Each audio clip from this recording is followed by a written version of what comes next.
meron din pang order sa tissue. Ayan, so this one.2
月台列车往大安。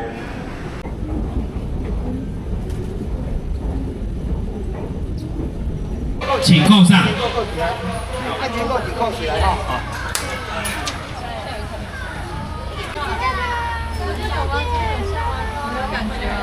那个就是那个的、啊，那个，不是，好像是胖胖的。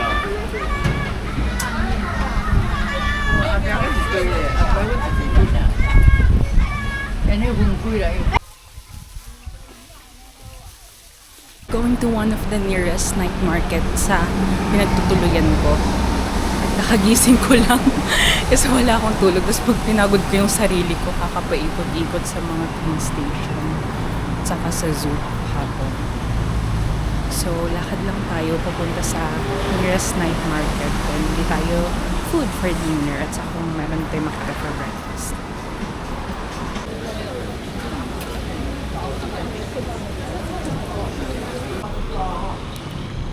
Durian.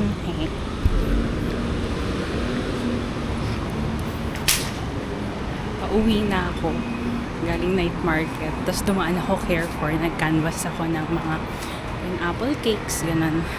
Bumili ako ng water. Then wala silang alcohol and wipes. So may nadaanan akong Watson's kanina bago pumunta ng night market. So dumaan ako doon. May wipes naman sila pero wala rin silang alcohol. So, bago ako tumawid, may nakita kong pharmacy. So, pumasok ako. Tapos parang nag-Google Translate ako ng isopropyl alcohol. Tapos, hindi nila alam kung anong ibibigay sa akin. So, tinanong nila ako kung saan ko gagamitin. Sabi ko, for disinfection ng hands. Tapos, eto, may binigay sila sa akin. Just for hands daw. Hehe. Natutuwa ako. So, ayan, medyo madilim. Pauwi na tayo.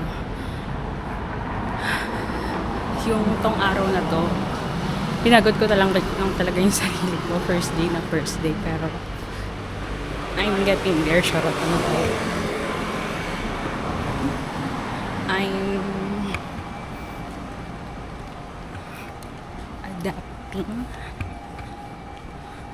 adapting a little bit. Charot. Ganon. Tapos, ayun, kanina lang naman yung naging problema ko. Hindi ko alam kung saan banda yung train station. Kaya, ang layo ng nilakad ko. Then after nun, wala naman na akong problema. Napagod lang talaga ako dun sa layo ng nilakad ko. So, pagod na ako. Tapos marami pang lalakarin sa Taipei Zoo. Hindi ko naikot lahat sa zoo. Kasi nga, ang sakit na ng paa ko. Pero, okay naman.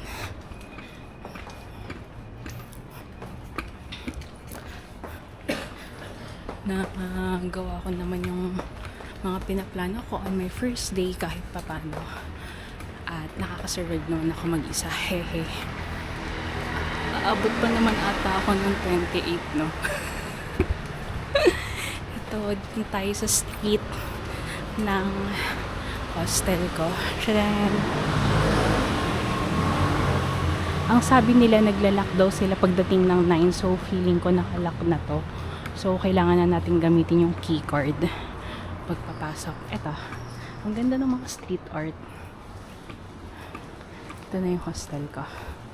3rd floor. Bye!